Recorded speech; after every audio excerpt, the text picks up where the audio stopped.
Welcome y'all to the Reality or Not podcast with your boy DJ Reality and your boy Brian Clancy from Nothing New Under the Sun. What's good with you, Brian?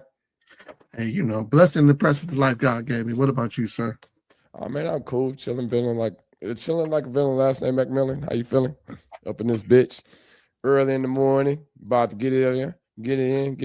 All right, man. What's Man, what's like going you've on? been getting it in already. Yes, sir. You got some exercise on top of some exercise, man. You know what I'm saying? Look, I got some extra walking in this bitch this morning, but everything else is cool. You got some extra steps to the step. So, man, what you got ultra early and went to the gym? Or what was up? Yeah, I got the workout in, but I'm still doing another class. But I've been kind of cautious and trying to be careful with my feet or whatever. But anyway, man, I don't even want to talk about that shit. What time you want to hit on? Yeah, wait, one second before you gloss all over that. I seen you've been working out at a different gym, man, like with like a view and like where you been working out at? At the gig. The gig, they got their whole they got a whole little gym there and shit. So I go there but sometimes I do my run in the morning before that, but I didn't do no run this morning. But like I go there on the weekends and all that shit. So I've been considering do I want to get rid of my membership and all that stuff? But I mean, I actually like the gym. Like the gym at work is a pretty smooth one, but shit, you never know. I come to work and the motherfuckers be like deuces, and I'm like, fuck, I ain't got no gym no more. So who knows? Yeah, but then duplicating the services is also like LA Fitness. I know you can suspend it because I was like, yo, where's this dude at the gym at? And I seen you getting in there doing your diamond push-ups and stuff. I'm like, okay. Yeah. Trying to pull out them titties, man. Trying to get this shit bigger, man. Like that was the main thing. Like I was trying to figure out different workouts to be able to pull the chest out because like I'm slimming up, but then like the chest ain't. I'm like, damn, I ain't got like no motherfucking Lou Ferrigno titties and shit. So I'm trying to want the pecs to be like. Hell yeah, I want the Lou Ferrigno shit, man. Remember that nigga used to walk around and shit on motherfucking Incredible Hulk? Yeah, try to get to that nigga level and shit. But yeah, man, that shit was funny. Like if you ever remember the transformation between I forgot the original nigga name, but then it was him, then Lou Ferrigno. But like that nigga was old skinny ass nigga, but then that motherfucker just morphed into motherfucking a wrestler. Shit. So. And it's terrible because now you look at it, you be like, yo, that's just a cut. Like when they cut, I was like, yo, they cut. And my man like, ah. And I was like, yo, that was a terrible cut too. Because them effects was terrible, nigga. The jump was like. No, hey, look, I was watching Street Fighter, the movie and shit. And then I told you I always fall down this rabbit hole too. Like they have the 15 weird things about the Street Fighter movie, and it was like, why the fuck was what's his name? What's the European actor? Jean-Claude Van Damme. Like why was he playing an American? Why was he playing Guile? You know, like he was clearly not an American, but it is what it is. He was doing his acting thing, but it was just awkward. But it was just a bad movie because the new one coming out I think later this year or sometime, or like in the next few months. They just released a trailer not that long ago and shit. But it's just crazy to see now the shit that we was doing as kids is becoming so relevant. Like I really enjoyed the Mortal Kombat movie, or both of them. But I enjoyed the recent one.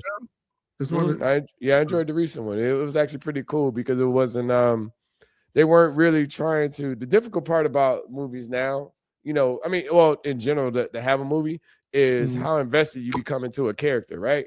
And you got Mortal Kombat like fatalities and shit like that. So it's like you can't really, be like, this is my favorite character because they might fucking die, So, and I'm saying that from a movie standpoint, it's hard to. I'm trying to think of it like, say for instance, Avengers, right? Like you got Iron Man dying, right? Or you had Tony Stark's dying. It's like, I mean, people was investing in that character for fucking 10 movies and shit, Yeah, so 12 years. Yeah, so it's hard to like watching the movie. And watching Mortal Kombat, it was like I was like, damn, like like I think I don't want to tell the movie, but niggas be dying and shit. So yeah. I didn't really pay attention to the movie. I had it planned, but it didn't really pay attention. It didn't pique my interest. Just like the new. Did you check out He-Man? No, and I would only check that out from a child interest standpoint, but the trailer didn't really get me. I was just like, He-Man wasn't really. I was rewatching the episodes I was rewatching the episodes that I watched as a kid, and I was like, this is kind of terrible, But as a kid, it was amazing, I mean, it was one of the best cartoons on at that time. Like I think it came on at like 4:00. It came on when we got from when we school and stuff like that. So it was something that it was like He-Man, Transformers, G.I. Joe. Those were the main ones that we was watching at that time, but it just didn't really translate to me to a movie that I would like to see. Hell, shit, nigga, the same thing with Mike. You know what I'm saying? Like Michael Jackson. Like I was like, I don't know. I've seen Mike enough. I think you got a serious hate relationship with that. I seen Mike enough, nigga. We lived Mike. You know what I'm saying? Yeah. Think about it. Like it ain't too much. And don't get me wrong. I mean, at this point in time, I watch it on the streaming shit, but it's not like it's not anything that they're gonna tell us new. You know what I'm saying? Yeah, that was our era from the late 70s to the basically 2000s. That was our era. Yeah, nigga, I still got my Mike dial, my Michael Jackson dial and shit in the box, nigga. Like it's just like I wish I still had my socks and all that. Like I was a huge Michael Jackson fan, but like trying to, I don't know. Didn't you have a jacket? Yeah. I think because I had a Thriller jacket. Yeah, but I wanted the one with the zippers, and I think you got the one with the zippers, right? I had to beat it, and ironically, I do not like that song at all. I don't like Beat It. I've tried. I just don't. It was I don't know. Like Beat It was kind of like, but I will say it was other songs like Thriller was cool, but it's that music don't translate to me. Like I won't really listen to Beat It. I won't really listen to Thriller. I won't really listen to Billie Jean, but I listen to PYT. You know what I'm saying? Or I listen to I won't listen to the Girl Is Mine either. I think that song is terrible, honestly. But it's just him and Paul McCartney just going back and forth. And shit. It's like see, my joint is human nature. Human nature is a monster. Human nature is, and that's boy song. Like yeah, but I'm talking about like that is a dope ass song. But nah, it's like them one, like that's what I tell people. Like we get lost into like what our lore. I mean, the way we grew up as a kid, and I think it was all of the things that. So I think it's all of the things that was dope when you was a kid. Like Thriller was dope. It was a whole video, a whole like it hadn't been done before type thing. And so like to live through that, I think that nostalgia is always going to be there because like it was. I know you don't like the song, but the song itself. No. The impact is crazy. It's a difference between not really listening to the song anymore versus understanding it. Like, I mean, I'll say even with Lauryn Hill, like I don't fuck with Lauryn Hill, you know what I'm saying? But I get her impact to music, you know what I'm saying? With, the Miseducation, you know what I'm saying? Like when she came out, won all these awards and stuff like that. And, it was cool. But me personally, I wanted a rap album, you know what I'm saying? But that's what I wanted from it, versus what was given to the world. And, it's just like, but I get how people can be like, put her like at this certain level as an artist, you know what I'm saying? But then again, I'll rewind back and I'm like, wait a minute. She only gave us one album. I mean, outside of the Fugees, but she only gave us one album with like maybe I may have skipped two songs. About the rap song? Oh, okay. You talking about like the bad songs, or whatever? I mean, like the songs I want to hear, not necessarily bad songs, because I don't want the people coming at me. But the songs I want to hear. Fuck them. Just like you said on that on that last short, whatever. Fuck them, shit. But seriously though, it was a good album, but it just wasn't my cup of tea, and it wasn't what I wanted to hear. Like it's an album that it's certain albums that I go back and listen to, like from our 80s, 90s, 2000s, whatever, and that's one that I go back to. And then when I listen to it, I'm like, I don't feel like hearing this, and I go ahead and move to something else. It's like me listening to that versus Mary J. My Life. You know what I'm saying? Like Mary J. My Life, like that was 94. We about to get ready and graduate high school type of shit. And it's like it was literally a good ass album. It was a sad ass album, but it was a good album nonetheless. You know what I'm saying? But let me ask this question. So I'm gonna go ahead and pose this question now since we talking about this album. So what song can you fuck to from Mary J. Blige? That's a good question. Mary has some sad ass songs. Yeah, she did, and I'm she probably she has no coitus songs in my opinion. So what about the? I know Lauryn Hill don't either, but I'm saying like Mary don't have. No, I'm thinking about her and the KC song. I know. That was a sad song. Loving you is all that I got to do. I don't want to do anything else. Sweet Thing is probably one that and that was a redo. Nah, you ain't fucking to that shit. that is not on the coitus playlist. Those songs are not on the coitus list. Everything. Look, no, we are not putting that on there with t-shirt and panties off, anything like that. Like we gotta, we can't do it. We can't look. I mean, I'm trying to. Oh no, real love. We can't get into real love. We can't look. We got some.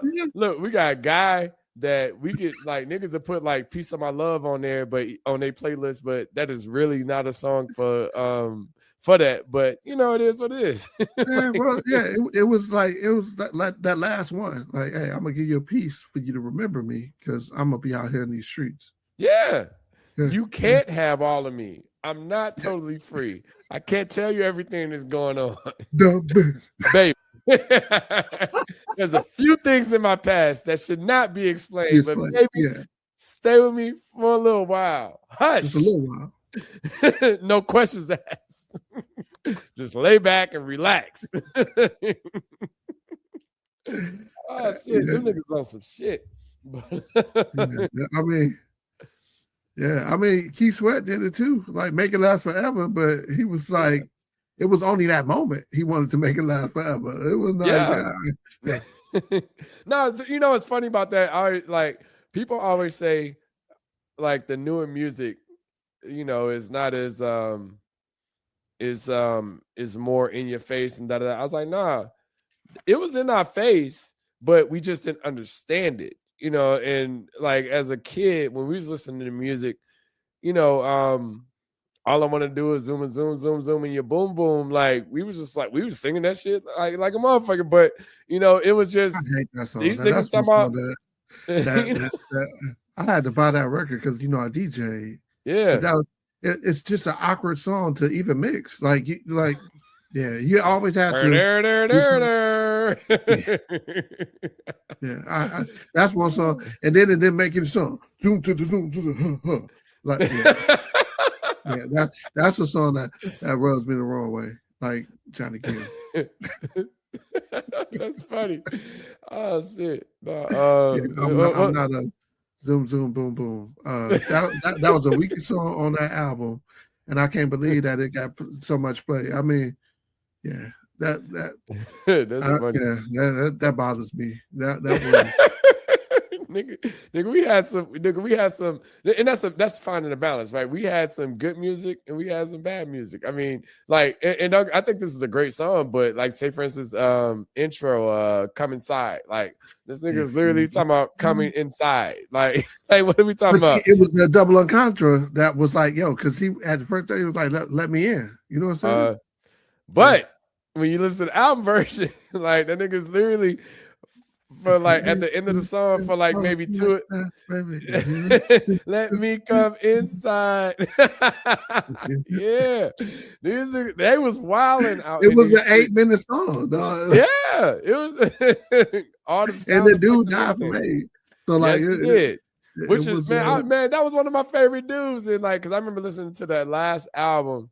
Nobody listened to it, but I remember buying that last song. I think it came out in 96 or whatever. But I'm like, man, like after that, they didn't release nothing after that. But yeah, man, he passed. I think it was like 2001 and 2002 and shit.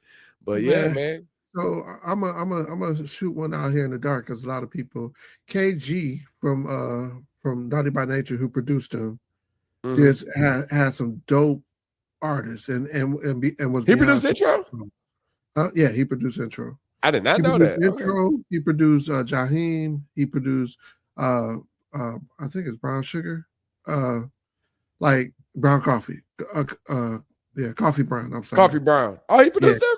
Yeah, those all on his input. Like, I mean, like I'm saying, like he got some after parties. My shit, I still play that shit.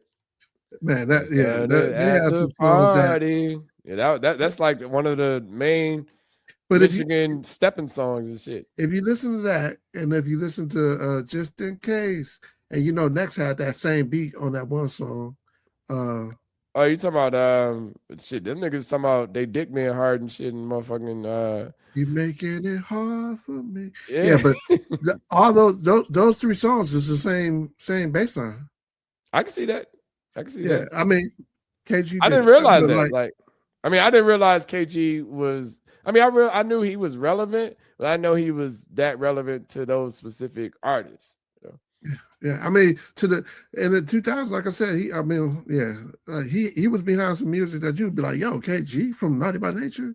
But I'm a Naughty by Nature fan, and I know people was like, yo, like why? You know what I'm saying? But why are you a Naughty by Nature fan?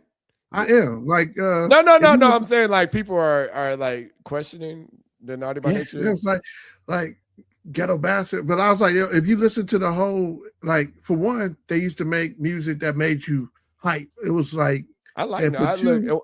I thought Naughty by I thought Tretch was like one of the best lyrics. Like if it wasn't for the jiggy shit, you know what I'm saying? Like Tretch, I feel like would be one of the most respected lyricists in the music game. I remember Eminem said like that's who influenced most of his like rapping style was Tretch. And if you listen to it, you can hear it. Like you like so I fuck. I mean I don't know about Vinny, but you know I mean I fuck. Hey, Vinny had some lines and stuff, and like so Vinny had some lines. It was just Tretch was just that much better. It's just so hard. Like it's weird, but like I'll say this because I never really like we listen to Outkast, right? I never really saw the major difference between Big Boy and Dre until like the second album. You know what I'm saying? Like the first album, they had kind of like a similar cadence where they kind of had like a back and forth and but then the second album, Dre started to become a little bit more of a like he had like his own identity. In the third album, it was just clear difference of who they were as an artist. But I still think that they were both dope. I never saw that. I never saw that with Vinny and I always felt like Tretch was way better. Oh, okay. We'll have to talk about that later because like ATLians to me, and like I know people be like Big Boy. Man, Big Boy still got one of the coldest lines in any song. I'm cooler than the polar bear's toenails. Oh, hell, there you go again, talking that shit. Bent corners like I was a curve. I struck a nerve. Now you about to see the play. Hey, it hurts, sir. It's not where you from, but where you be. No.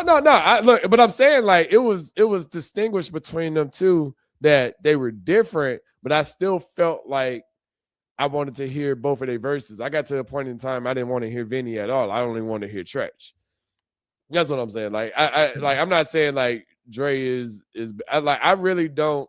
I feel like Dre's identity is, I mean, his features and stuff like that kind of separated him as far as Big Boy, but I never felt like he was that much better than Big Boy. I just felt like he had something different to offer, if that makes sense. Yeah, I think the balance between them is kind of like Bun B and Pimp C. Like, because Bun B had that that almost Public Enemy type cadence cut up, and then Pimp C was like that country boy swag, and like I don't really hear a lot of country boy swag in Bun B, but then like Pimp C, he used to bring it back to the basics, right? Like Bun B might start. I mean, same thing, I guess, with Public Enemy, because Chuck D would be talking, I'm a rebel that's final. And then, I bet you choosing known to never fuck without a rub,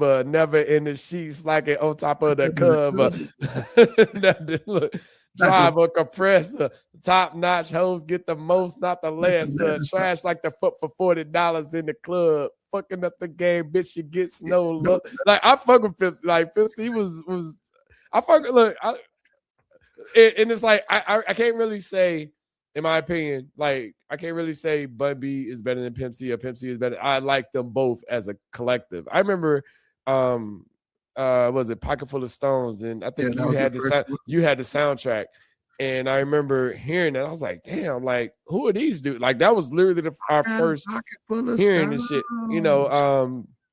And like ever since I was fucking with them. So, but we done divvied off of everything. Man. I love it though. But what's the topic that we supposed to be covering? Go ahead. Put the topics out there. I'm ready. No, we talked about one of them was shaming or whatever. Like, how do we?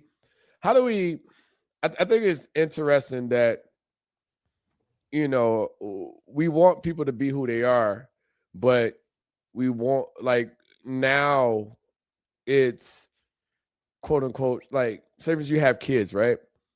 And your kid is, I don't have any kids, but just say they start getting a little chunky. It's like, well, you know, they need to start doing a little bit more things or being more active and stuff like that. But now it's like the whole, like you're fat shaming or you're gay shaming or you're doing all of these things. But like, what's your feelings on the idea of shaming in general? Because sometimes I feel like there's positives and negatives of it, but I just think that sometimes it's how you address it. But like, what's your opinion on that? That's kind of hard for me because like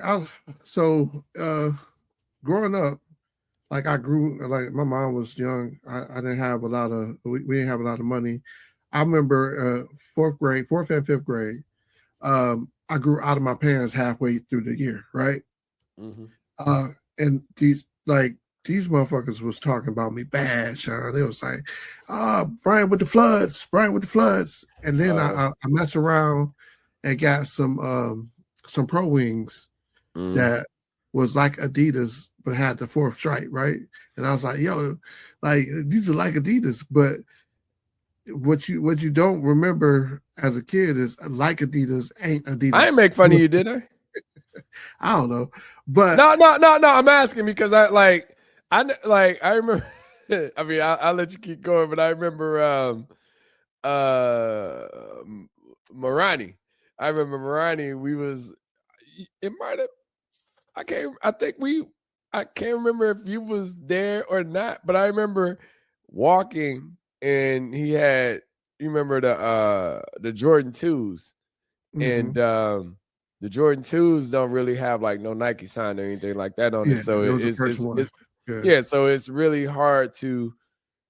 It's not hard. I mean, it's obvious now, but you know, it was some shoes that was a Kenny shoes, whatever.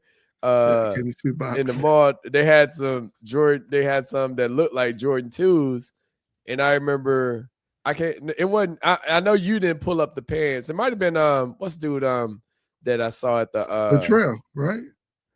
It might have been I can't remember. So I remember what's the dude that I can remember his name at the 30th reunion or whatever. I can't think of his name. He ran into him, but anyway, but he was like, "Oh, look at you! You got the Jordans on," and not Spears, like, right? You talking about Spears? Craig? Nah. You know, I'm fucking Craig because he stole the Jodeci tape and shit, and punked me out of that shit. But anyway, this is a whole shit. And it wasn't even my tape either. It was Lewis's and shit.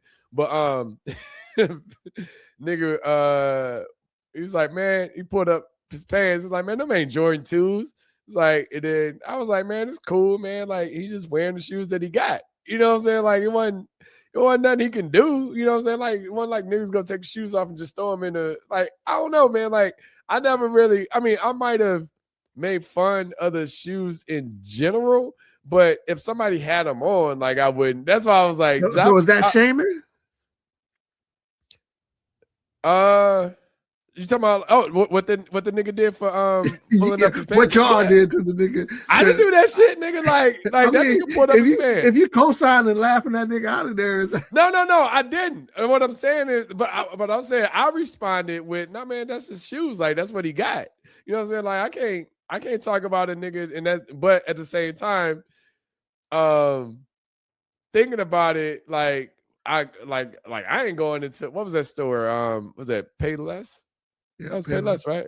Yeah, it's like, I ain't going in there, but you know, if a nigga had them on, it's like, well, shit. I mean, that's what the nigga got. That's where I got them pro wings from. So, but when I got them pro wings and to see the people I remember talking about me, because you know some people talk about you behind your back and you hear them and you be like, yeah, fuck you. But that's what I'm saying. Like you would know. Like that's why I asked you, did I say anything? Because I don't think I would have. You know what I'm saying? But but you do remember the people that was talking. Like I remember every single person that's ever talked shit about me that I knew. You know what I'm saying? So I'm saying like if I did it, like you would remember like damn, my cousin was talking about my pro wings too and shit like that. Damn. Because here's the thing, I don't think I would definitely remember. I would have been like, yo, fuck you, Sean. Like you was one of them, but like. I just remember, and I took the whole thing as like it was a collective effort for me to do better. You know what I'm saying? I took it as collective. I was like, yo, these like I need to be authentic for one, right? So like I was like, I need to be authentic. For two, I need to have clothes that reflect who I am. You know what I'm saying? And not just what I have in my drawers, right? And I know I couldn't ask my mom that, hey mom, like you see me run out here with these short pants on or whatever. But you know, I took it as creative criticism and I was like, yo, it won't happen again. So like when I bought shoes or like when I wanted to go out and make money to buy the shoes that I wanted and not the shoes that I had. So I believe that kids should tell kids that they stink, because if you like, you know, and I don't want to point nobody out, but I'm gonna say some of the Indians that I work with have a certain smell, and you be like, yo, what is that? Like because it's multiple ones that smell like that, right? And you be like, yo, what, like, is that some sage that y'all use? Is that some incense that y'all burn at home? Or like, what is it? Because it's a musk smell, right? It's like like I don't even like musk cologne, so whatever that shit is, don't ever wear it. But like, so I want to be able to, like, to me, I was like, yo, like I should be able to tell you, like, that ain't it, bro. Like, hey, throw that shit in the garbage. Don't ever no, but look at it like this, right? So how do you define or how do you determine when it's okay to say something and not to say something? Because say for instance, I look at it from my main problem is, I remember one time this chick, we was in college, and she didn't talk to me for a while, but like she had said some shit. What she say? She said, "Oh, it looked like you gaining weight," and I was like, "It looked like you're not losing weight." And I was like, what the fuck? Like, why the fuck are you like talking about me and you weigh like 300 pounds and I weigh like 200 pounds? Like 200, like I wasn't no more than like 210, like especially in college. Like I didn't like start gaining more weight until after college. I think the highest I've ever got was like 250. And then, but that was like 3 or 4 years ago. You know what I'm saying? I've always been around like the 210, 230 space, whatever. But I'm like, yo, like, why in the fuck? You know, but the problem I have with that is if I call you fat, then I'm an asshole. But you call me essentially fat, talking about I'm gaining weight, then, you know what I'm saying, it's okay for you. You know what I'm saying? It's like, well, you know, is that cool? Is that not? Like, I don't find it to be cool to tell wait, somebody anything that no unsolicited not advice, but unsolicited response or unsolicited comments. criticism. Unsolicited Yeah. criticism. Yeah. Like, I'm not asking you to observe But, me or why, to comment why on it. you get angry and be like, and send something right back at her? Like, because you can't be fat telling somebody else they starting to get a little fatter and they almost as fat as you, or they're not even half as fat as you. You can't do that. Like that. So it's That's a just not. measurement. Nah, it's just not cool. Like I'm just saying, there's no reason why. Well, I'm not the identify deliverer. being flat, but she was born that way, and like, yo, you get into her space. How Like, you was born, nigga. Like, that's some bullshit. No, I would never, no matter the size or anything like that, I would never criticize somebody else. And that so felt are like you criticism. imposing your views on somebody else? I would never. No, that they are doing that to me is what I'm saying. Yeah, and I'm not asking for it. Like like if it's at, like if somebody says, "Hey, I need to lose weight," I'm like, okay, cool. Here's some ideas and things to do. But to say, "Oh man, you starting to get a little," I mean, I'll put it like this: only people I can respect that from, honestly, is elders. And honestly, and the only reason I don't want to be okay with that, but they just, older people don't have a filter, and I just respect them from the, like, if an 80-year-old white man called me a nigger, I'd be like, all right, well, shit. I mean, he's from that era, you know. Like that's the only thing I could think of, you know what I'm saying? But if a 30-year-old called me a nigga, I'm like, nigga. A 30-year-old white person called me a nigga, I'm like, nigga, you learn throughout society. I feel like I would be more mad at the 80-year-old. I'll probably push his forehead. Like, dude, you have no balance. Who are you to talk? Like, no, they live within the niggas. Yes, they did. Niggas, and like, now you finally gonna get taught. I am not my ancestors. I hate when people say that. But like, I can reach you. You know, it ain't nothing in between us. But some people don't learn, though, is what I'm telling you. Like, I'm not saying it's right, but I'm saying, like, some people just don't, like, it's like my mom, right? My mom would be like, you older than me, or you younger than me, you should be able to do that. Like, she don't know how to use email. She don't know how to function on a cell phone and stuff like that, with the exception of text messages and pictures and shit. You know what I'm saying? I wouldn't expect her to know how to use the World Wide Web like we do, you know what I'm saying? Because we grew up in that, you know what I'm saying? Like, we grew up in the, you know, the HTTP era. Yeah. Like, we learned. So I wouldn't and I'm saying that from the white. I'm not defending the white person calling me a nigga, but I mean, because I still would say something, but I wouldn't be surprised, is what I'm saying, if somebody at 80 years old was like, this little nigger here.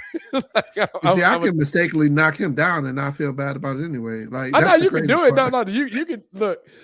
You always got to take accountability for the things that you say and the things that you do. I wouldn't be, look. I'm not saying that it's right, but I'm saying I wouldn't be surprised if an 80-year-old white man called me a nigger. I'm like, all right, man, like, nigga, fuck you. You know, like, I mean, I'd be pissed.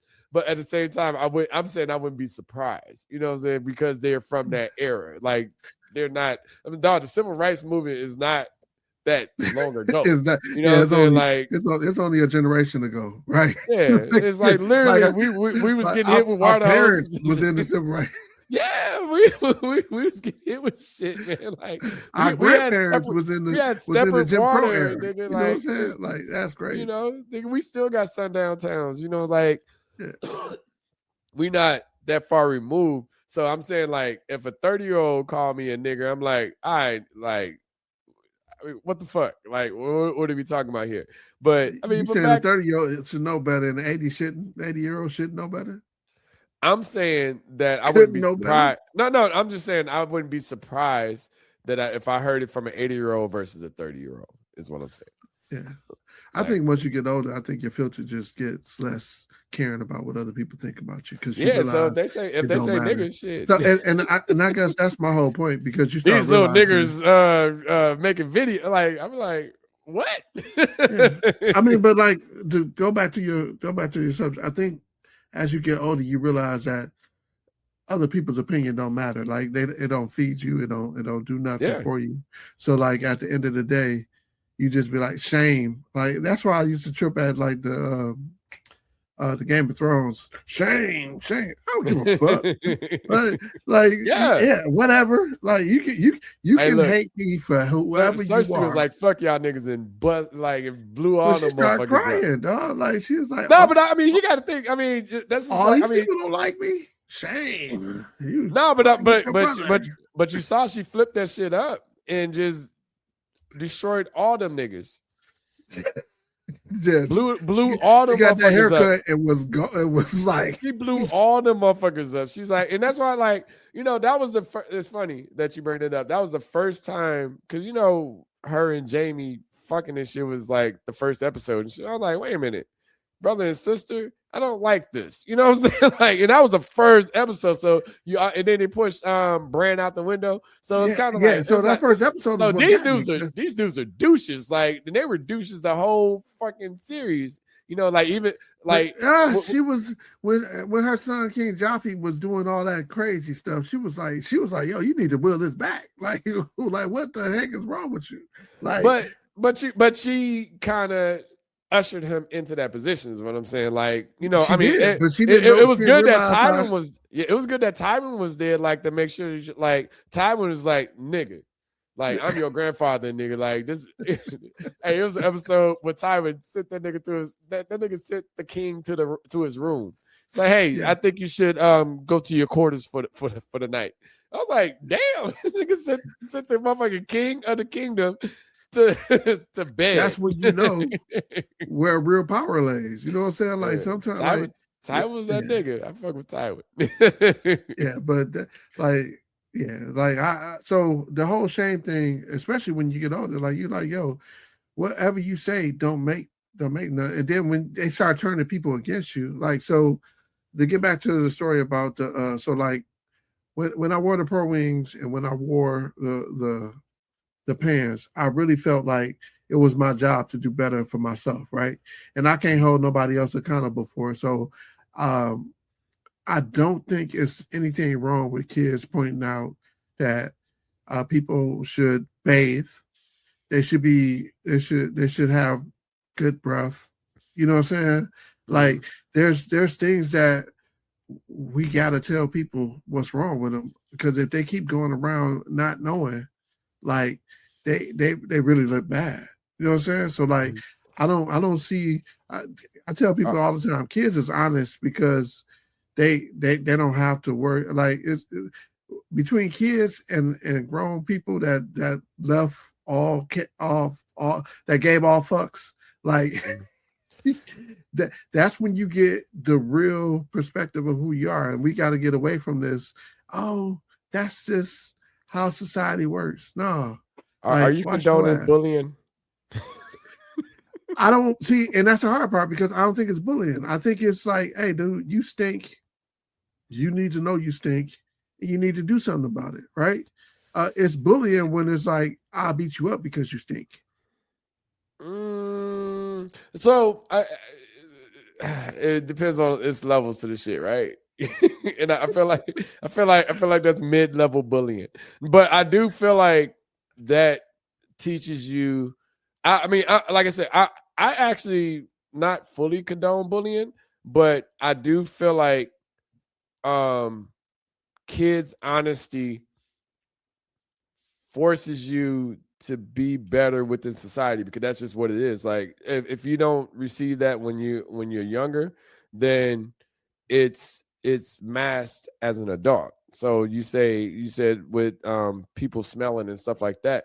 Like, if you don't address that early, then later it'll be addressed, but you won't be addressing. Somebody else will be addressing it indirectly. You know what I'm saying? So it's kind of like I get what you say. I'm for bullying. Like I really feel like bullying was some bullshit, but no, see, I got bullied. Like, you know, like I don't feel like I don't feel like I was bullied because they was laughing and talking about me. You know what I'm saying? When nobody stepped to me because I still fight. You know what I'm saying? But it sucks though. Like I got bullied for no reason. You know what I'm saying? Like I got bullied just because. Shit, I don't know. I was just going to school. like I didn't get bullied because I had a big head or a big nose or I stinked or anything like that. Like niggas was like trying to come at me like damn near like the fucking first, second grade. You know what I'm saying? Like shit back when I got into a fight with Dwight Keeley and shit like that. And like these niggas is just like when I got the when I got the shit thrown at my motherfucking eye, like the door stop in my eye and shit where I had to have stitches and shit. Like nigga, like I never wanted to fight nobody. I mean, I would, if I had to throw hands, it is what it is. But like most of the fights that happened, like I was just like, well, shit, they swing on me. It was almost like kind of like a Rocky mentality. Like, oh, well, shit, like I'm the nigga like what's the word? The one that's not supposed to win, you know what I'm saying? So I'm like, I'm a rocky these niggas. Yeah, I'm a rocky these niggas, you know what I'm saying? So, but it was literally like I remember one fight I instigated, and it was some fuck nigga shit, and I stopped. I think I stopped like fighting around then. It was I can't think of his name. It was a white dude, and we was at Bunker, and I walked into class, and I just slapped the nigga. Like I had no reason. Like I literally had no reason to slap this, like it was just a white dude, and I just slapped him, and then he was ready. Nigga, I just slapped him for no motherfucking reason. I can't remember his name. That's for racism. No, look, I just literally just slapped him and shit, and then like we start tussling. I got suspended for like 3 days and shit like that. And I was like, why the fuck? I literally like that's why I do kind of like the time to yourself and being able to, because like I was literally like, damn, why the hell did I do that shit? Like I literally had no reason. It wasn't like we was beefed out or it was just like it was one of those like emo type of dudes or whatever. Like, and I just walked into class and slapped him for no reason. Slapping Jim Harborough or Hartwell or like you slapped the nigga. It was some fuck. Look, it was some fuck nigga shit. I was a fuck nigga at that time, and I signed up, put my signature and everything on that. What'd you tell your mom? I had no. I can't remember the lie that I told, but it was definitely it was definitely a lie in that, because that's what we do. Like, see, I ain't never know you was an aggressor. Seventh grade, nigga. I slapped a nigga. Like I slapped this white dude walking like in dumbass shit. Dumbest shit ever. Like to this day, I never fought anybody after that. Like, cause I got suspended, I got in trouble. You never initiated the fight. You never. Yeah, and that was a one time in life that I initiated it, and it was just some dumb nigga. Like I don't know if you remember the I think I told you about it, but this is when I was at McLaughlin, motherfucking Keisha Betts. Like, yeah, motherfucking like nigga, we was at half court, like hooping and shit, and I bumped into her like by mistake. She was like, whatever, nigga, fuck you, da da da. Like, and I was like, and I'm the new kid. Like, I don't even, like, I'm just trying to hoop during lunch break and shit. Nigga, like after school, that motherfucker chased me. It was her, Rico Piggy. I felt like I was about to say Dwight Keeley again. I forgot. It was another nigga that went to McLaughlin. But these niggas was chasing me, and it was like a bunch of niggas, like, 'cause they was all, cruising. And I turned around. I was like, I thought about it. I was like, wait a minute, why am I running? And I swung on her. Like, I hit her like 4 times and shit. And she hit me at all. That was I don't want to hit no girl and stuff like that. But, I'm like, wait, I literally had a self-reflective. You lived half a block away from the school. That's the crazy part. Nigga, half a block. So look, if you remember how the hoop course is set up, like I came out, like remember where Community Westing is, right? So Community Western is directly across from one of the doors from McLaughlin.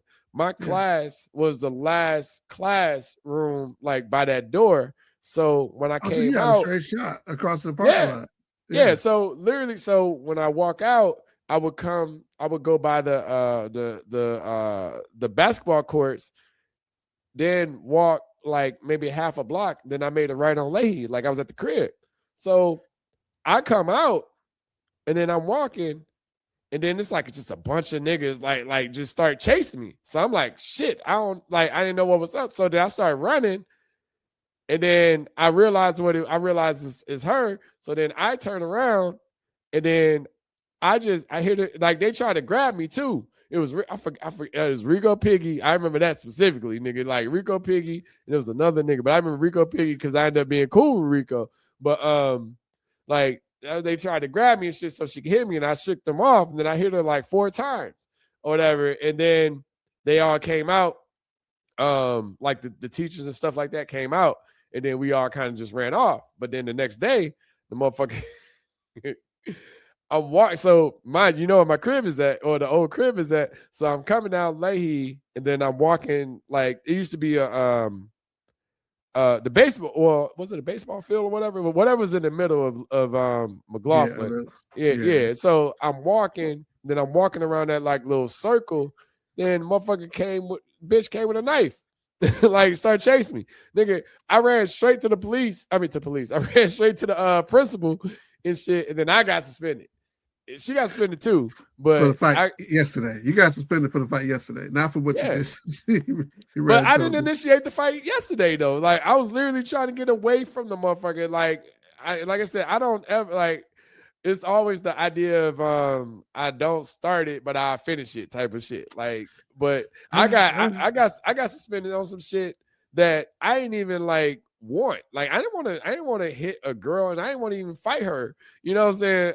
In general, but the motherfucker like it was like I'm like damn y'all. But that's what I'm telling you. Kids are assholes. Like I'm saying like in that instance, I didn't want no part of the smoke, and I got in trouble because it was initiated from somebody else. And that's what I'm saying. Sometimes with kids, it's like a given. Like it's pluses and minuses to being like bullying. Like with her, like she was trying to bully me, and like I wasn't trying to.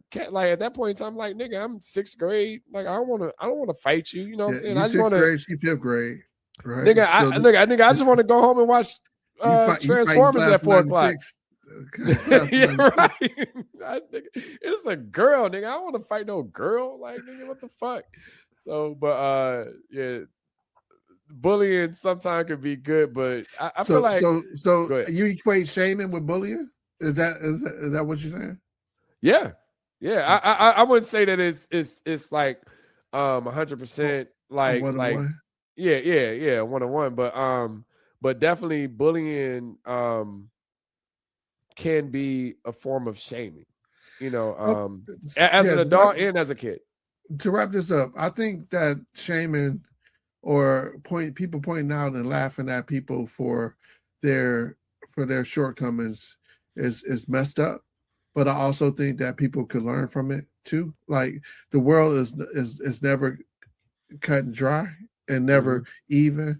And sometimes, like I think that shaming somebody into doing the right thing is also it's a tactic. Like it's politics. It's stuff, because most of this, I mean, if you think of the George Floyd thing, that was all shaming white people to say, hey, you created this system, and like you should give some equity into it. So I definitely don't have a problem with shaming. I think that shaming is I think it's an etiquette to it. I think it's a tact. It's a tact. It's a way to you should do it with tact. Like you should not. I mean, so you saying turn the other cheek is? I mean, because that's actually a form of shaming, like Dr. Martin Luther King was shaming. Like, well, no. I'm saying like you should, like, say for instance, somebody needs to lose weight. Like you should not necessarily shame them. You should try to figure out what's the issue, if that's an issue, you know what I'm saying? Because it's not your place to tell somebody they fat, you know what I'm saying? But if somebody has an issue with their weight, you know. Wait. I understand what you're saying, but look, and I'm not in Florida right now, but Disney World, SeaWorld, I'm there, right? Mm-hmm. Some of these people can't fit on some of these rides. So I know it is what it is. Yeah. I mean but is that shaming? That's what I'm saying. It's like I don't think that's shaming. I think that's like, nigga, you need to do better. I think you were like, yeah, you can't fit on the ride. Some people need to be told, you too big for you too big for the average person, right? You too big, because like you said, people don't need to tell them that they're fat, but like if you don't fit in the seat, and this seat is range for your bigger than average person, mm-hmm. Yeah, like I think they need to be told. I feel like those people. You put yourself in that situation too, dog. You ever see somebody try to fit in a roller coaster seat that don't fit like that? No, but look at it like this. No, but look at it like this, right? You just let them be who they are and let them understand that they can't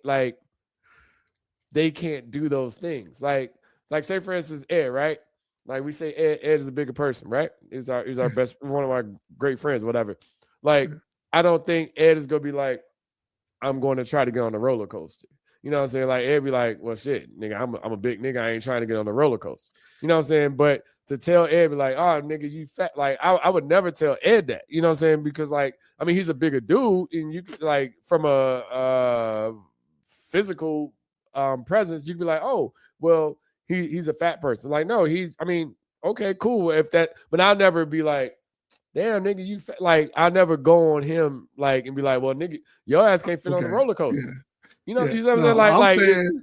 I'm saying these people put themselves in a situation where like they know it's a like they know how they fit. Like it's like somebody it's like a big person buying a Chevy Cruze. Like, dog, you know you're gonna be in the back seat. You know what I'm saying? Like it is what it is. It's a small car because it's a small car. You know what I'm saying? But my problem with that is if they talking about, man, this roller coaster is prejudice because I'm a big nigga. Like, nigga, no. Like, you know that there's levels to this shit, right? And that's what I'm saying. Like, I'm not saying like I'm saying from the like some people look at it as shaming that they're saying that I can't fit on this ride. It's like, no, nigga, there are standards to what this ride can facilitate, and you don't fit them because of your size. You know what I'm saying? Versus like, damn, nigga, you fat. Like it, like you got to be cautious of those. And I'm saying like kids will do that to you, but I think kids will do it on all levels, like whether you fat, whether you skinny, whether you know. So, but the thing that I want to point out is that they don't maliciously do it. Sometimes they're just saying something. Like I watch some videos, kids like, are ignorant, be like, assholes. I ain't trying to grow up and be fat, right? And so she eating the carrot, and she's like, you know, somebody who fat. And she's just looking at her mom like, damn, shit, that's fucked up. But I'm saying like, but they are psychologically doing it. You know what I'm saying? Like, or what's the word? They're doing it from the subconscious, I guess. I don't know. Like they're doing it to, I want to say make themselves feel better, but. Like, I mean, because it should be when you start to get older and you said like you have no filter, you start to be a little bit more different as an adult. That, I mean, it's certain things I will say and I won't say. You know what I'm saying? And I'll call you out on I'll call you out if you do some fuck shit. You know what I'm saying? I'll be more transparent in how I feel about things now compared to trying to be protective of your feelings. I'm like, nah, nigga, fuck it. Shit, you was on some fuck shit. I'm gonna tell you about yourself now versus like I may not have done that like when I was younger, you know what I'm saying? But I'm saying it from a shaming perspective, like I ain't gotta call a nigga fat. Like, nigga, if you like that's who you are as a person. And but now if you start cracking jokes, like, nigga, like that might be the first thing, but like I said, I'm not really I try to stay away from jokes and shit because I know that I try to stay away from the jokes, and I try to stay away from arguing or talking shit about people, because I know if I talk, if I say something, I kind of cut deep. I'm very, like, my mind goes dark, and I'm saying it like, I'm like, well, fuck you. That's why your ass is gonna die. Like, I go to that point, and so I try to keep myself out of that space of going dark. You know what I'm saying, and just try to keep good energy overall. You know what I'm saying? So. Yeah. And see, like, I think with old age, you start. I put stuff through my "Do it really matter" filter, right? Mm-hmm. Do it matter if I tell them they fat or not? Like, what do I get out of it? You know what I'm saying? Like, what? So, like, a lot of the stuff that I say and I do is because I'm like, yeah, what do it matter? Like, I put it to my fat. Like, how much do I want to have this conversation? And I think about both responses or whatever response I'm gonna have, and I'm like, if I say this is gonna be 3 more back and forth. If I say this is go, like, in dog, I find myself saying okay a lot. Like, like I'm like, okay. What could you like? Or you right? You got it, champ. You got it, champ is probably my favorite response. Like I just don't, or you like it, I love it. Yeah, you like it, I love it. That's I roll with that. Like, that's a safe one. Like you got it, son. You got it. You go with it.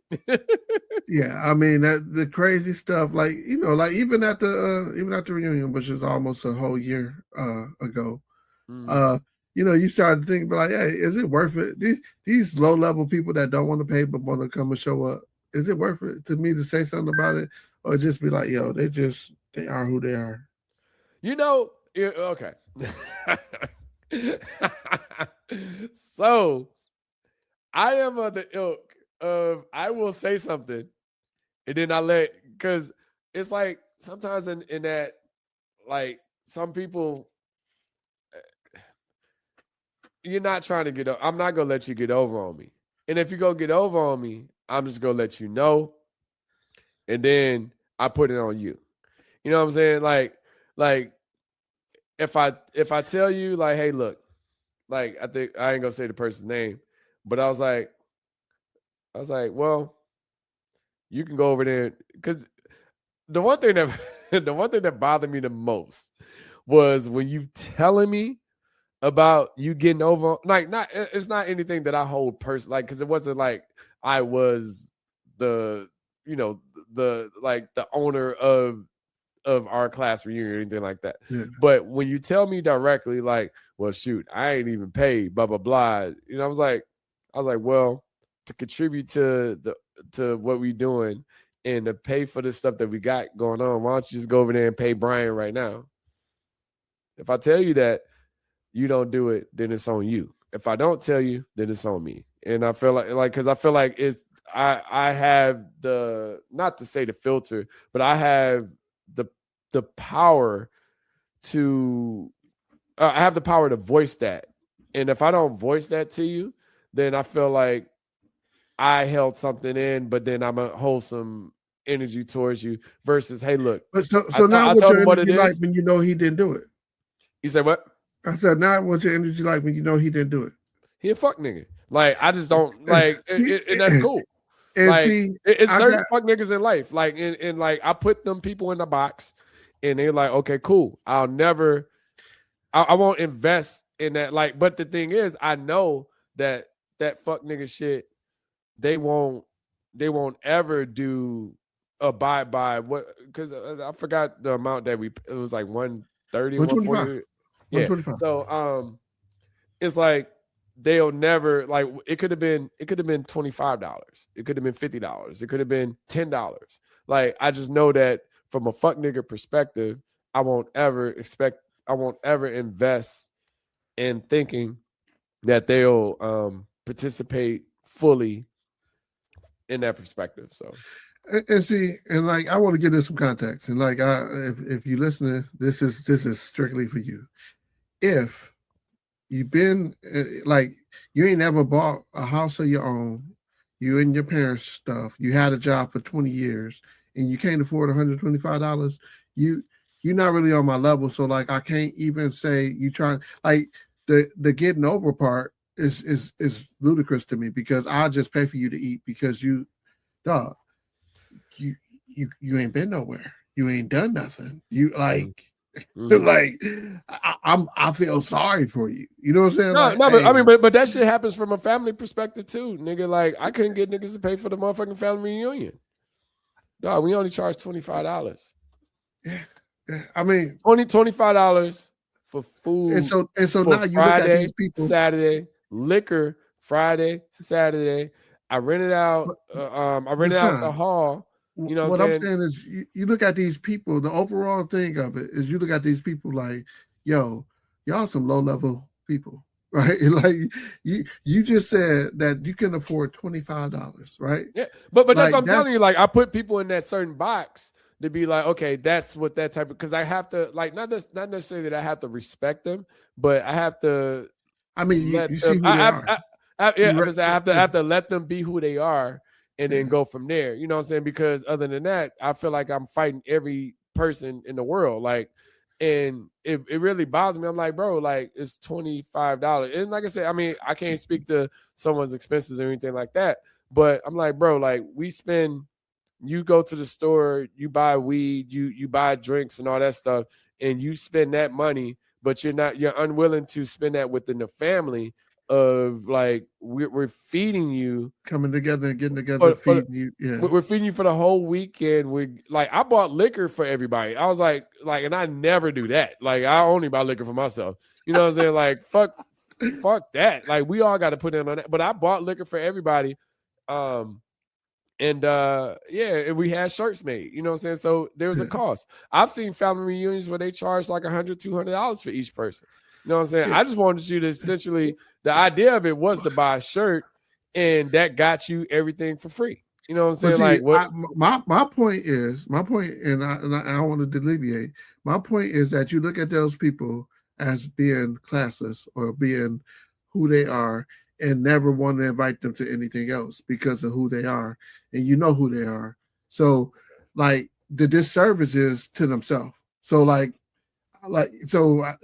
put, like you said, you put energy into that. You taking energy away from the event. You taking energy away from what did transpire, the good times that you did have.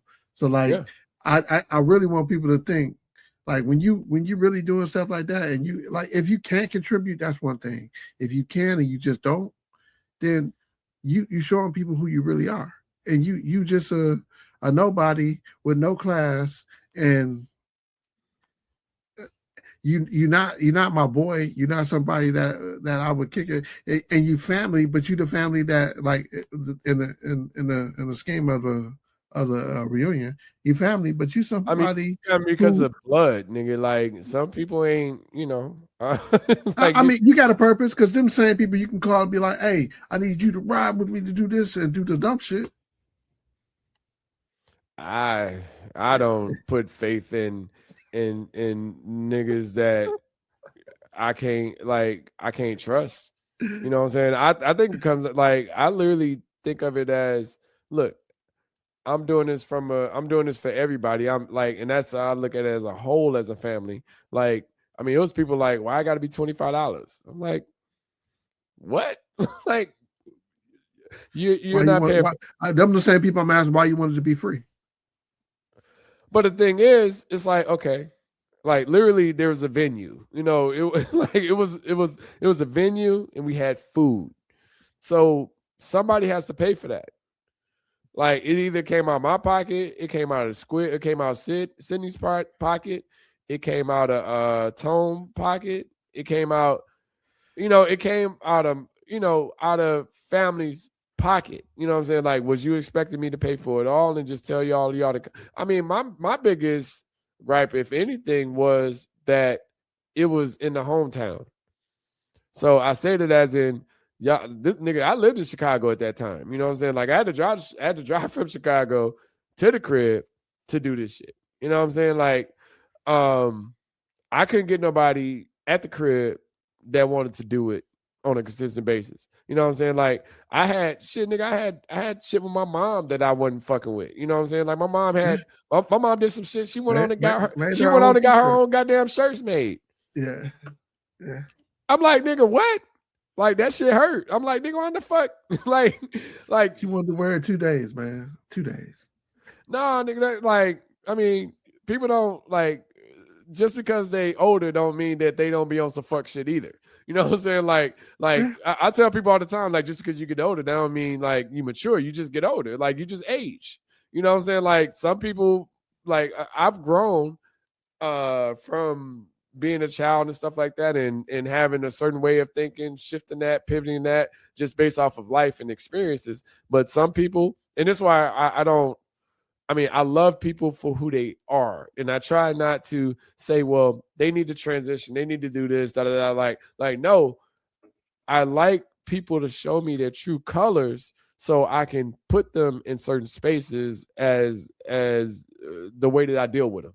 You know, so I know that, well, this gonna happen. Like, I know, like, I'll say this all the time. I won't ever do any type of business with my mom, period. Like, because she doesn't understand the idea of money. Like I love her to death, but she's just not, she's not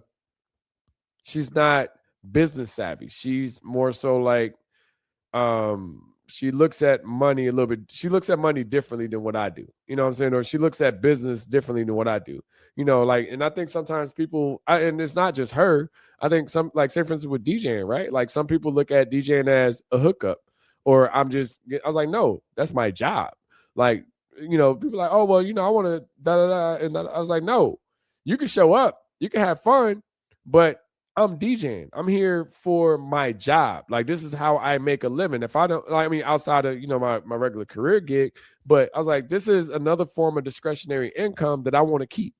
You know what I'm saying? So when I'm on my quote unquote job, like, let me cook and go and have fun. You know what I'm saying? Ask for a song, blah, blah, blah, go that route, but don't sit up there and be like, well, you're not showing me no attention. I don't want to say showing no attention, but like you kind of being like distant while you're doing, like, it's my job. You know what I'm saying? Like, I won't come on your job and be like, let me hang out and da da da. And granted, like, it's from an entertainment perspective, but you just got to be careful of, like, you want to keep doing it. Like, I want to keep DJing. Like, I don't want to lose that opportunity or any opportunity in general from an entertainment perspective. I don't quote unquote lose my job. I want to keep my job. Yeah. Everybody ain't a professional, so they don't know what professionals do, right? Yeah. So that's the hard part about it, man. Yeah. It sounds like I got a quick little thing I want to do with you real quick. Okay. I know you got stuff to do today, but like I'm gonna read some words I'm gonna say some words to you, and then you say the first thing that comes to your mind. And I'm gonna go at it kind of fast, man, right? I don't know if you want to play this game, man.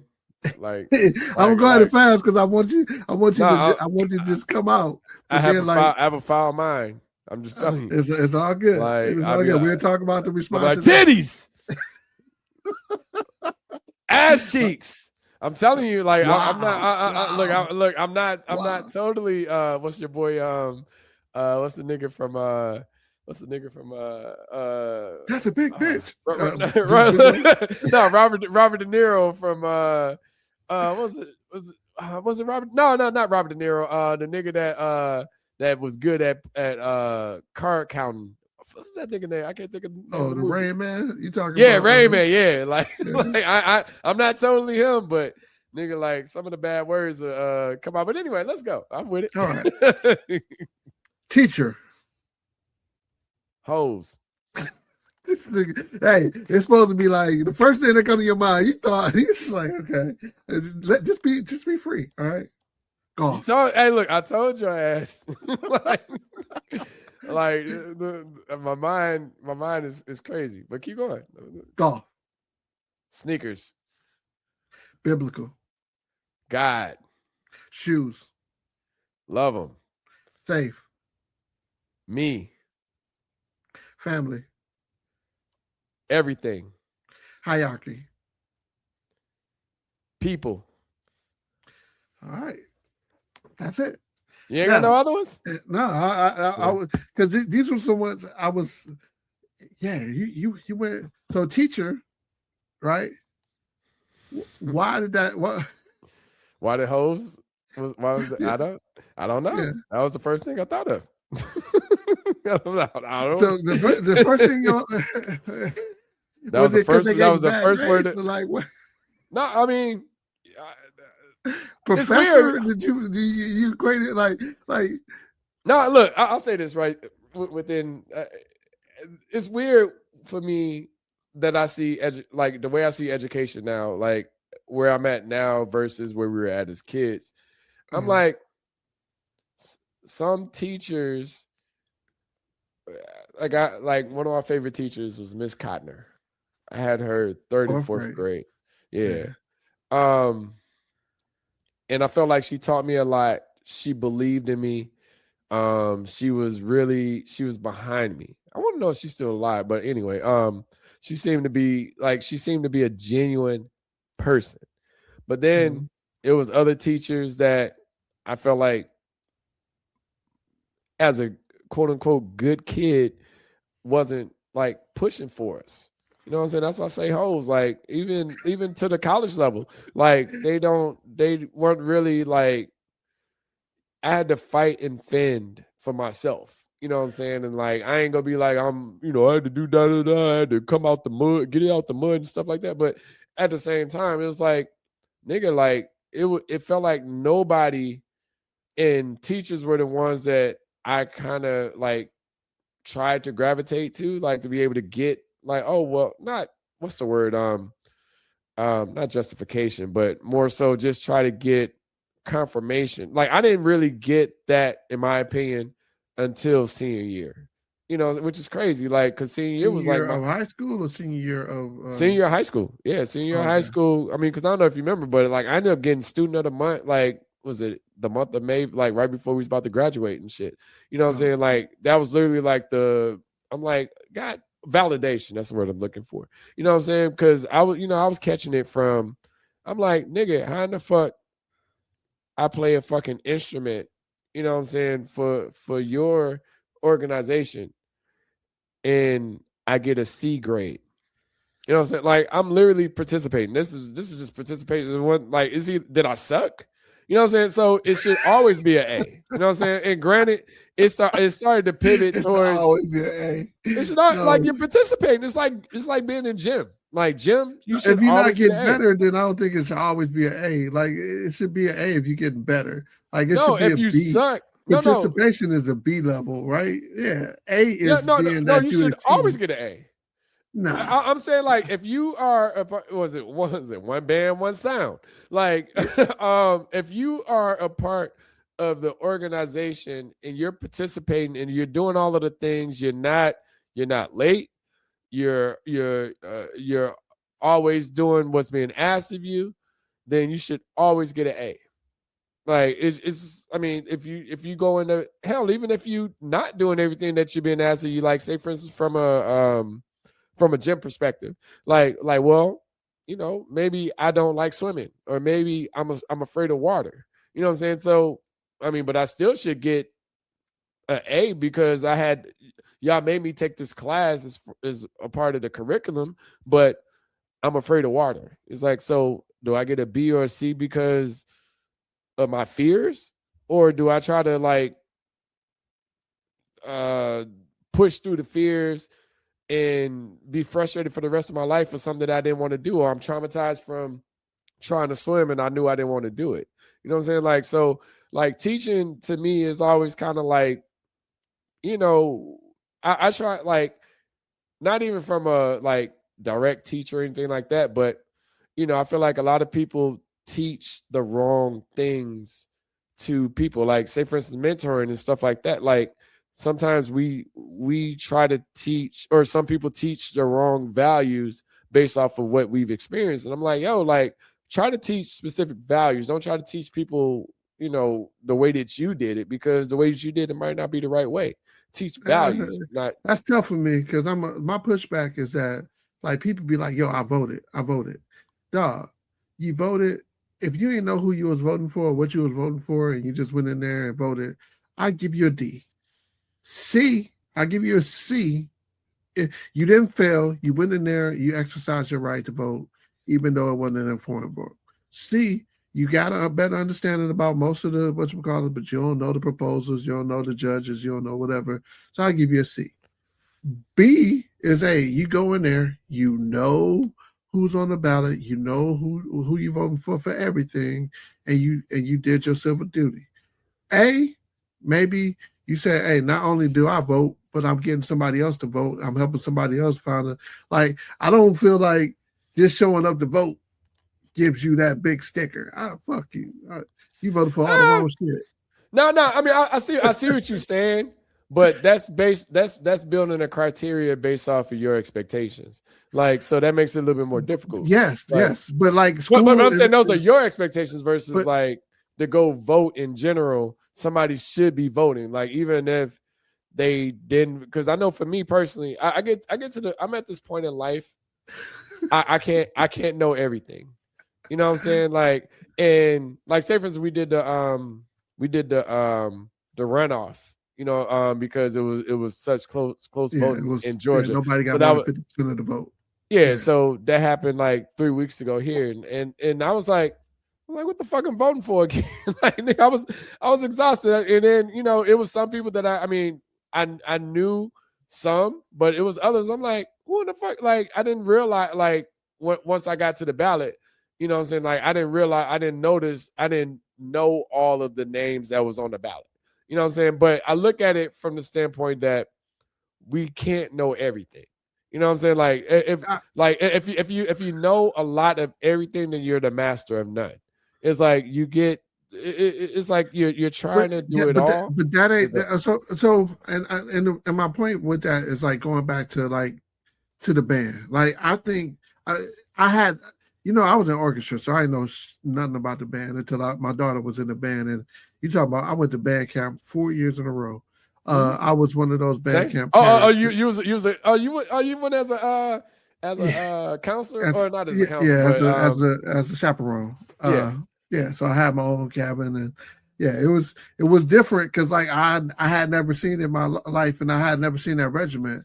But I was in band, so I went to all the band camps. Yeah, I went to band camps. You had to, nigga. Like, you had to pay for it too. Like, some bullshit. We went to a vegan school for all of our band camps. Oh, that's terrible. So literally we was eating vegan food. Vegetarian or vegan? Because I think it was a Seventh-day Adventist camp. Yeah, I want to say it was vegetarian. Yeah, it was definitely no meat. I remember that specifically. I think that was a seventh day, because, like, somebody told me about that, and I was like, it was a seventh day. Like, they had no meat. Camp. Like, it was an interesting time. Yeah, but so I say that because, like, it's some people that just show up, and like there's some people that go, like, I think to get an A, you should get better. But like, I remember them being out there with some of because y'all had y'all lines, y'all have to move in unison, and like, if one person mess up, the whole line is off, of like the grid ain't snapping. So, like, I think it's some criteria that they should.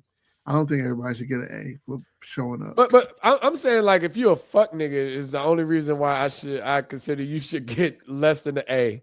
Or whatever, because it's and I look at it like we are out there as a kid doing our best. You know what I'm saying? And like, if you are a terrible instrument player, you shouldn't be in the band in general. You know what I'm saying? Like, or if you can't, what do you call it? Because we had all of our coordinations and stuff like that. If you can't fall in line within the coordinations, then yes, you should get it. But you should not.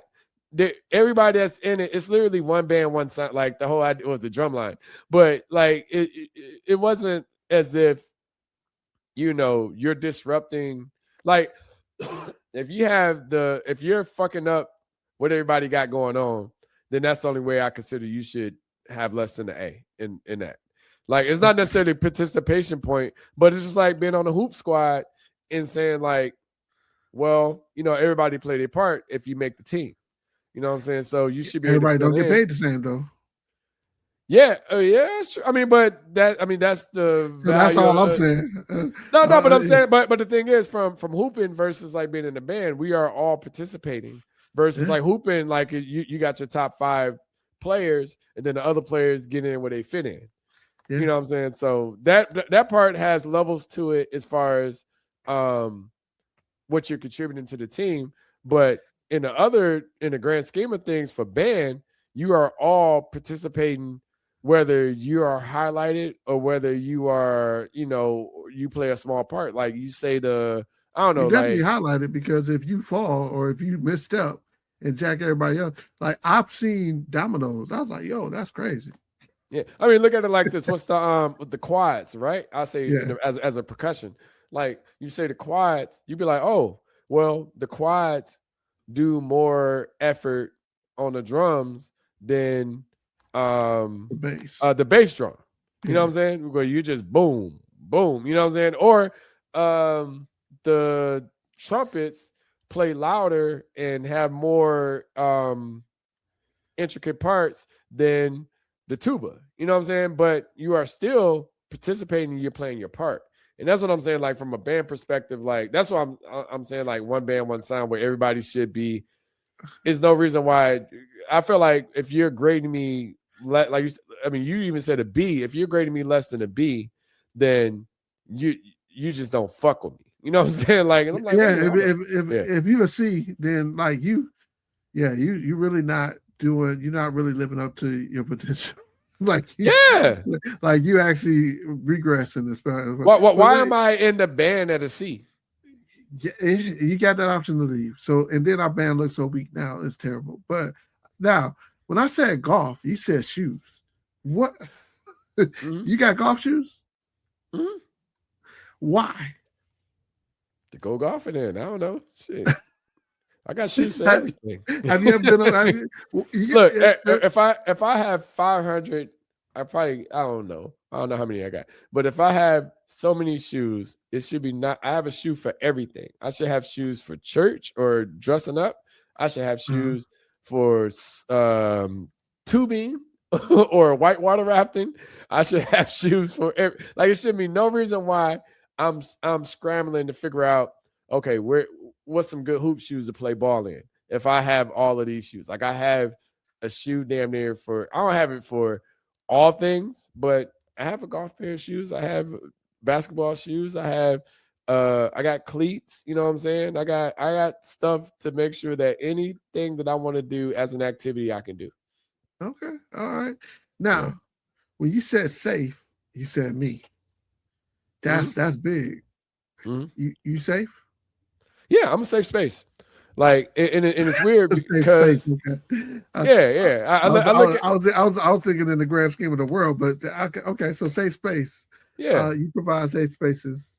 Yeah, I look at it as like if you fuck with me and you get what, like I'm a not that I'm doing everything safely, if that makes like I'm not like I take risks. I do things that outside, but at the same time, those risks I take are calculated. You know what I'm saying? Or I have like it's strategic, in a sense to make it safe. A lot of people. Well, go ahead. My safe question for you is: Do you wear a helmet when you ride a bicycle? Nah, nigga, that's for hoes. Nah, it's fucking around. But I don't wear a helmet though. But and only reason why, ironically, it's crazy because I just like if somebody bought me a helmet, I would wear it. But I just where you wear? I wear biking. But I just never ventured off to go and buying a helmet. Like, oh, let me just get this helmet. I feel like not that it's a waste of money because it does make sense. Because I don't know if you remember or that you knew, but I got hit by a car in 2010, And when I got hit, I didn't have a helmet on. I was on the bike. Okay. I didn't have a helmet on, and I had my backpack on me. And the way that when I got hit, like I was coming this way and the car hit me, and I like rolled off and I rode on the hood. And they said the only thing that really saved me at that point in time was the fact that I had my backpack, because my neck snapped, but it didn't hit the ground. You know what I'm saying? So if I didn't have a backpack, you know, I'd have been fucked up, head shit, whatever. So I'm not opposed to helmets. I just haven't gotten one. It's stupid. Like I would literally go and buy one.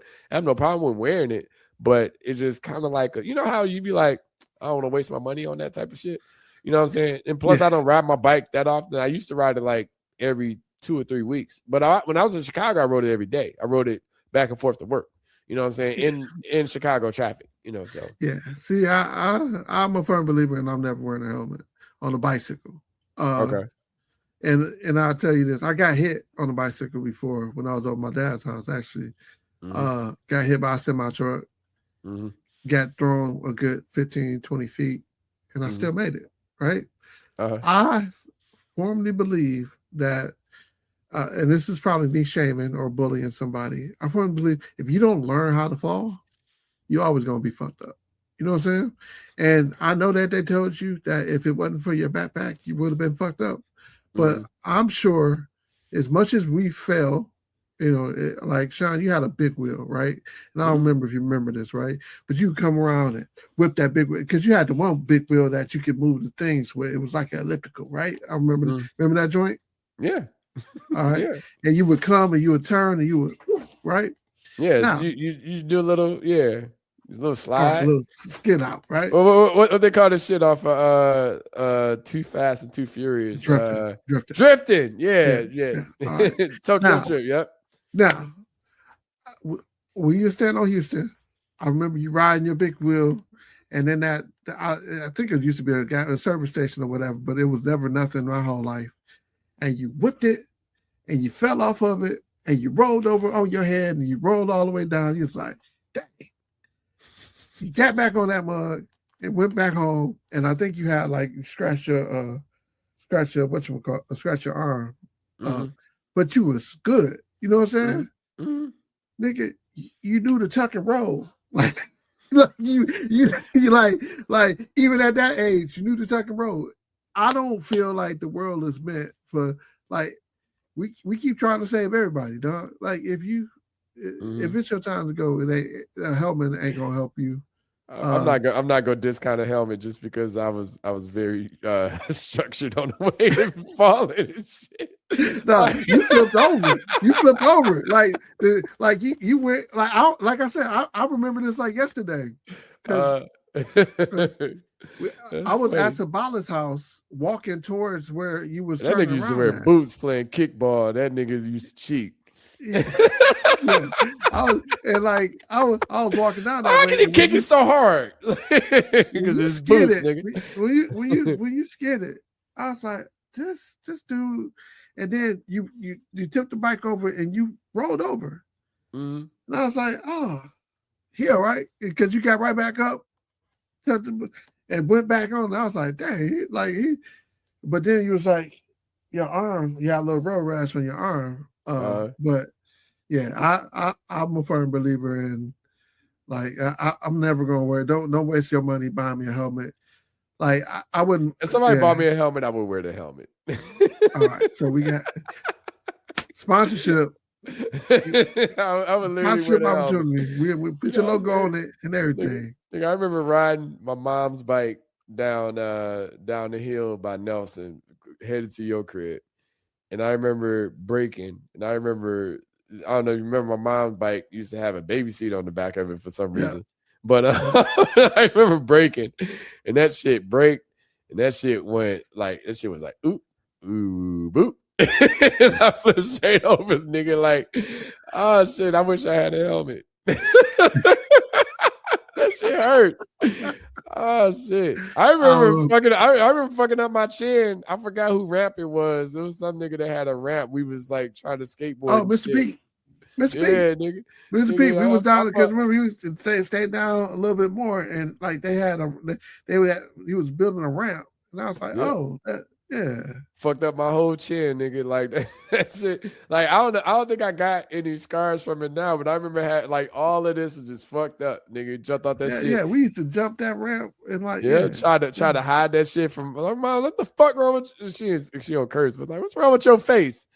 Shit. But then, nigga, I don't know. We was doing all right. Nigga, I remember one time I was trying to cut my hair in the dark, nigga. Like I was like that's unacceptable. You gotta be able to see. You gotta be able to see. Nigga, I'm not using clippers, nigga. I was using scissors, nigga. Like, look, I tried to tuck the shit back in, nigga. Like my mom, like we had went to might have been Denny's or something like that, nigga. Like my mom was like, no, it wasn't Denny's. It was that place that always ended up turning into a Chinese place. That was on what's that corner where Walgreens? I don't know, Walgreens still there, but Apple and is that Apple and that's not Getty. Oh yeah, Apple and Getty. You talking about that little spot that now it's a bodega. Now it's a bodega.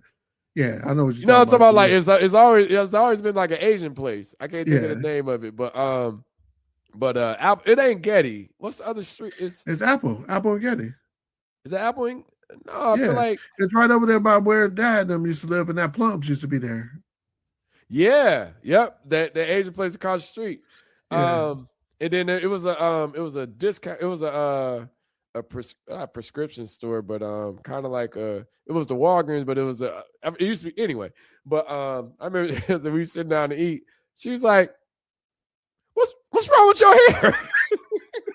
I pulled that shit out. I don't know. Lying. Dumbass. I was a dumbass. All right, Sean. We're gonna have to get this out there. I know you got I got to. You got some stuff to get to. I'm about to go build some more walls. But you got some words. You got some words you want to share with them? Oh man, just don't do dumb shit. Cause I try to cut my hair in the dark. I just thought about that now, shit, nigga. Like, cause my mom, she would take me go get a haircut, and nigga, like, no, you can look at some of my pictures back in the day. You like, damn, nigga, like we had froze. Like I had froze for no reason and shit. Nigga, I had froze because I have a haircut for 2-3 months. That double exposure picture that we used to have, one looking forward and one looking that way. Yep. No, nigga, I remember it's a photo of me with Snoopy on my shirt, and I'm like, damn, like you can literally see where like I had a part right here, but it grew out so much that I was like, nigga, these are the 80s, nigga. This one the 70s, nigga. Like we didn't have to have froze, but anyway, man, just be on your shit, man, if you can. Like, don't listen. I always say this: don't listen to other people. Like, do what you want. I mean, listen to other people, but take what they say and build what you want to do, because people a million people gonna tell you what you should do, but you should do whatever you believe that you should do. Fuck what they talking about, because if you listen to them, you'll never get shit done. What about you, Brian? Mine is almost on the same tip, because like we were talking about shaming, and I think about how, like I said, those people that talked about me actually helped me shape my life and to want more for myself. And so, like, depending on how you take criticism, or how you take, like, the delivery can be fucked up. So don't get me wrong. Don't let nobody be cruel to you. But the information, you got to digest it. Digest the information and live your life accordingly, right? So, like, I don't ever flood in my life again. I might overcompensate for that, but I'll never be flooding. I flood, nigga. Look at me right now. Look, my shit high. Is that flooding? I mean, I wear my pants a little tighter now. We used to wear like big pants and big shirts. And I still like, I'm not. Like I said, I think I had some 4X t-shirts for some reason. Like, yeah, the stuff was. Why in the fuck was we wear? I mean, nigga, like I was going to New York. It's not going to be bigger than smaller. Nigga, so I was going to New York, nigga, and buying all of the white tees back in the day.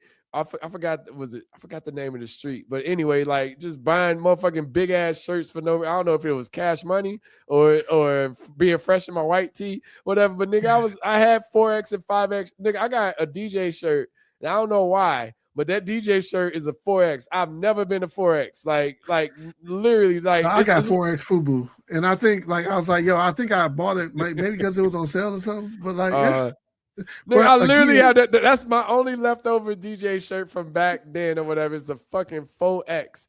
I was like, I won't throw it away just because it's nostalgic to me or whatever. It's like literally one of my first what do you call it? My own branding and having my own shit on. Like it's like, nigga, you got your name on a shirt, nigga. You that nigga. But anyway, why in the fuck was it the 4X though? Like, but anyway, but yeah, my bad. Keep going. I'm sorry. Yeah. So like I said, take everything with a grain of salt. But don't necessarily act. Everybody ain't targeting you. Sometimes they just want you to know what's going on with you. But don't take disrespect. But when you in your life and you hear stuff and like you get to make it what you want. And I'm just telling y'all, I didn't feel like I was shamed. I did feel like I was made fun of. But I think that was for my own benefit. And sometimes you gotta know what's going on in your life so you can do better. So yeah, and then the other part about that is don't take your childhood stuff and don't take your childhood stuff into adults and never grow from it. So like as a child, it would like I could wear some off-brand shoes, that's okay, but like my shoes is gonna be comfortable. So like I don't let childhood stuff traumatize you to like remember when you talked about me or whatever. Like, nah, fuck them. A lot of people I told you fuck you Drees at times, nigga. Like, cause that nigga stole my outfit. I'm traumatized for that forever. Fuck that shit. That nigga bullied me as a kid, and I still take that. Like I said, I don't, I just fucking around. But at the same time, like, no, nigga, I was impacted by that. Like, I don't want to disrupt, but I'm saying like sometimes kids can be assholes, man. It's just like because I never was like Brian. You wore Pro Wings or Brian. Like I'm saying, me and you, like us as a relationship, even before we knew that we was cousins and shit like that. I never was like, oh man, this nigga got on Pro. Like it was just you was a friend. You know what I'm saying? Like no matter how we like, it wasn't. I picked on you, you picked on me or anything like that. It was just like a mutual, like we stay across the alley from each other. It was cool. That's why I never understood why other kids couldn't be the same. Like I said, they don't have to be exactly how we are or have our relationship. Sorry, we got to pull this. We got to pull this onion back. You said Idris bullied you? Yeah, like he stole my fucking outfit and had the motherfucker on and told me it wasn't that's mine. Not a bully because like he wanted the stuff that you actually had. He stole from me. Yes, he wanted to be. So you had the outfit, the fly outfit, and he wanted to be fly, and so he took your outfit. He was a drug dealer. He had more money than me. Do you realize when this happened? That nigga, you remember, like, not look at it like this, right? When like you got the Jordan 5s, he got the Jordan 5s. I didn't get shit. I'm just saying, like as a kid, I didn't have it until I started getting it. I had to figure out, like, I had to work ways. I had to get the paper routes. I had to, like, I had one good year, and that was 8th grade, where I started to get things. I had one good year. I started 9th grade where I started to get shit. And the only reason I got shit was because I was playing sports.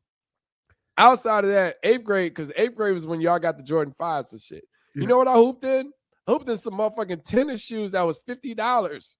And like my Gustave, my K-Swiss Gustave that I bought in the 7th grade from East Bay, 1-800-826-2205, that I got from East Bay, off my paper route that niggas wouldn't pay me for. $50, $60 pair of K-Swiss that I hooped in. I didn't get no Jordans to the Jordan 6s.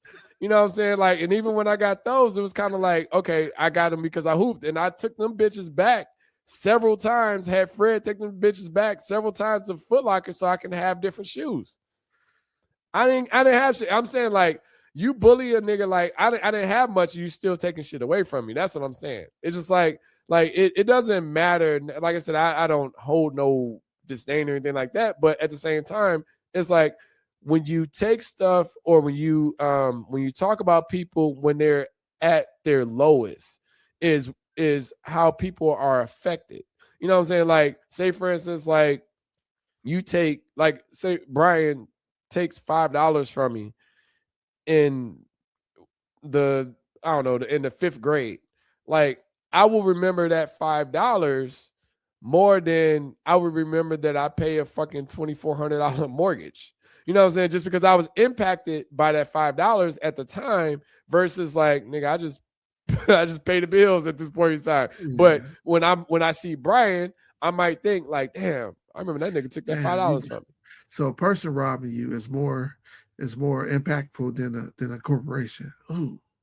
I gotta start a corporation. Yeah, look. Look, I will not pay the Idris Foundation. I will move if he was the owner of T-Mobile, I would switch to motherfucking Verizon. Like, to this day. Fuck all that. I'm just saying in general, like, you know, you are more impacted by, like, remember when Uncle Joey whooped us? Yeah. He only whooped us one time. Or he only whooped me one time. I don't think he whooped you more than that one time. But he only that was it. He only whooped us one time. 3 hits, one time. But look, but we remember that ass whooping. I want to say we remember it more than the good times, but we remember that ass whooping as much as we remember all of the good times. You see what I'm saying? Like when you're, I mean, because it was, I mean, I still to this day believe it was some fuck shit why we got to whoop it. You know what I'm saying? Like, so I'm saying it like, I think I was more traumatized by him taking my $3. I'm gonna be honest with you, because like I work hard for that $3. No, look, that part.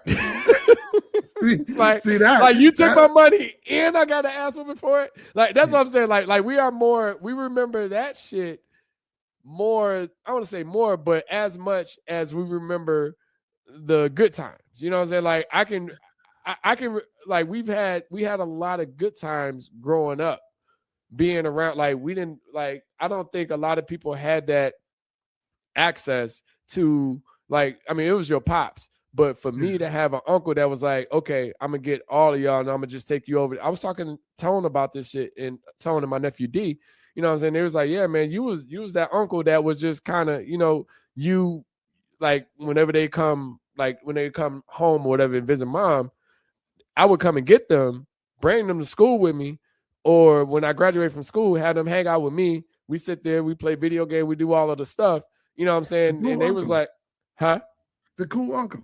Yeah. I was the one that like, I know it's gonna be traumatizing for y'all. And I don't want y'all to go be picking blueberries and shit. So I'm gonna come and get y'all and we go get over here and I'll grab y'all some Jordans or whatever, you know what I'm saying? And then we just go kick it. You know what I'm saying? Mm-hmm. And like, I mean, I think I might have whooped Tone once or whatever, but it wasn't no. But Tone is like 8 years younger than us, right? Yeah. So it wasn't like, like it wasn't like I was just, putting belt to ass on them, or even any of them. You know what I'm saying? Like I would just talk to them. But all that being said, it's just like when you're impacted more from the, like you say, from those negative situations, you can be impacted more from the negative situations than the positive. But it's how you rebound and move on from them. A lot of people don't know how to do that part. Yeah, that's exactly my point. You will live and you adjust and make sure that whatever you don't want in your life, you can identify it and move the fuck on. Because like I've seen some people really stuck on shit that happened in their childhood. But we're gonna have to end it right there. Yes, like, subscribe. Let us know if we didn't piss you off. Comment. Let us know if you love us. Yep. Leave a comment. If you want us to jump in some topics, we always got you. Other than that, thank you all for listening. Talk to you soon. Peace.